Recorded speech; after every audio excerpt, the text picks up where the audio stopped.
Hi, it's Steve again. I thought it'd be kind of a hoot to take a look at how they handled plague in the old days.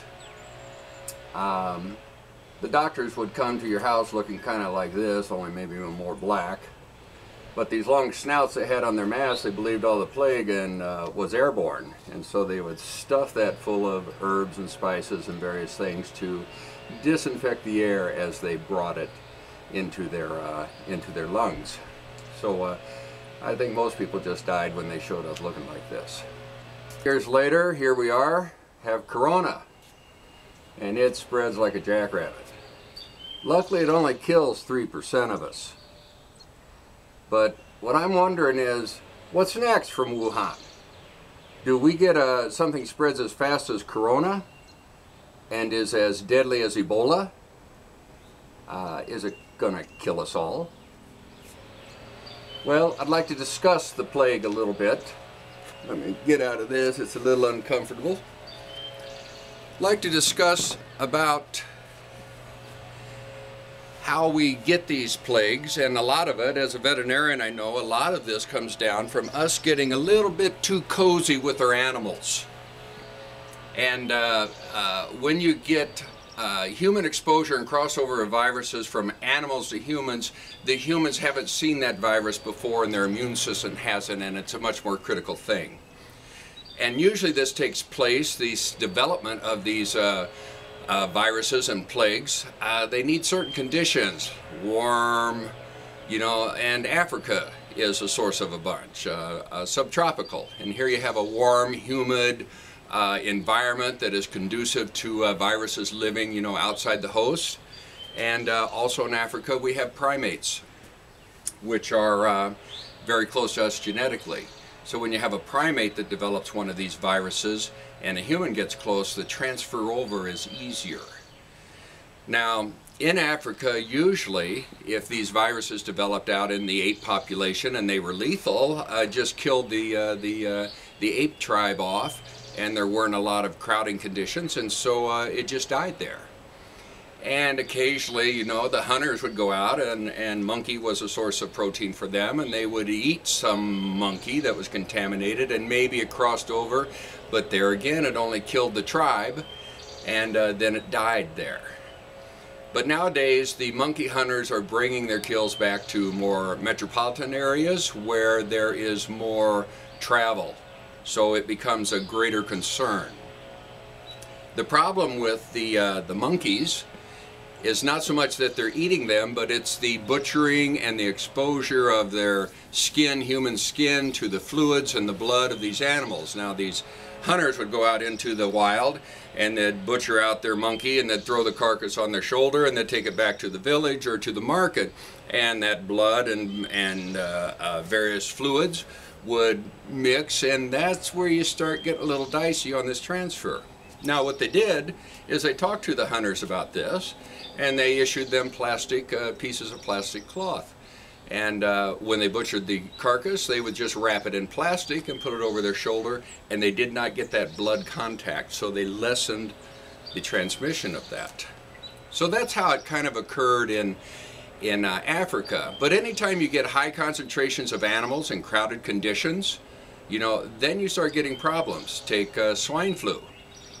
Pig populations, very dense growing conditions, and a lot of sometimes not so sanitary, and you get a lot of crossover and something steps over the line towards the humans.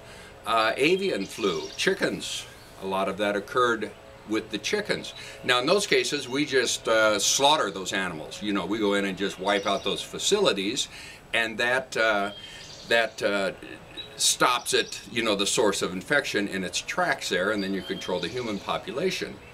But it's that proximity of humans to those conditions that cause this potential to develop. Now you take mad cow syndrome. That's another way you get plague or something, is when you feed an animal to itself. Now in the cow industry, the meat industry, there was blood and bone left over, and so they dried that and ground that up, and it made a meat and bone meal, and then they fed that back to the cattle. And you don't want to do that. You get mad cow syndrome from prions from that, the same way that the cannibals would get Kuru disease or Jakob Creutzfeldt disease, when cannibals would eat the same person, you know, the people eat their own species. You tend to get that, so you want to stay away from that. So now let's take this back to Wuhan. What's the deal with Wuhan? And when I woke up and they were talking about this virus and it was pretty bad, excuse my French, I just first thought in my mind is that those bastards are going to kill us all. You know, there's something lurking in there. What comes next? Well, there's two possibilities. One, their level 4 containment, biological containment facility for the nation of China is in Wuhan. That's where they keep all the bad stuff. I think here in the US it's Plum Island.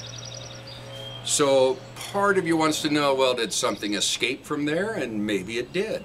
You know, and there's circumstantial evidence, and they've talked a lot about that not being the case. But you know, there is the circumstance of those Wuhan scientists visiting the Canadian level 4 lab. And the level 4 lab in Canada was the recipient of the SARS virus that was in the Middle East in about 2012 and was a bad one. Then there's a lot of travel back and forth, and the Canadian Mounties come in and they do an investigation and they ask the Chinese to leave. So you wonder if there's a little bit of back and forth, you know, of these pathological lethal things. And this stuff coming out of Wuhan, you know, first it's the SARS, and then it's the MERS, and then it's the Corona. You know, what happens when we get something spreads as fast as Corona and has the lethality of Ebola? You know, then we're talking something very serious. So back to Wuhan, the second possibility there concerns their wet markets. And here again we have the proximity of people with animals and some exotic animals and a vector, which is the bat. Now again, it's not the fact that people eat the bats, it's just that somebody has to butcher the bat and get blood on them. And then maybe the conditions aren't sanitary, which I'm sure they aren't, and you get this cesspool of stuff, you know, churning around and debris from the bats, and that's a perfect environment for viruses to come out and get you. So I don't know why Wuhan, but those two things make me wonder, and China ought to stop that. You don't need to eat bats.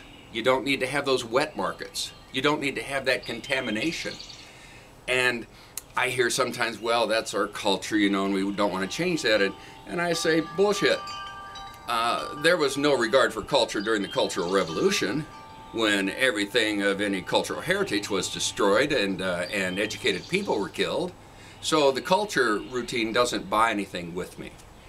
But the purpose of this is to say that China, you've got a problem in Wuhan, and you need to clean that up before it kills all of us.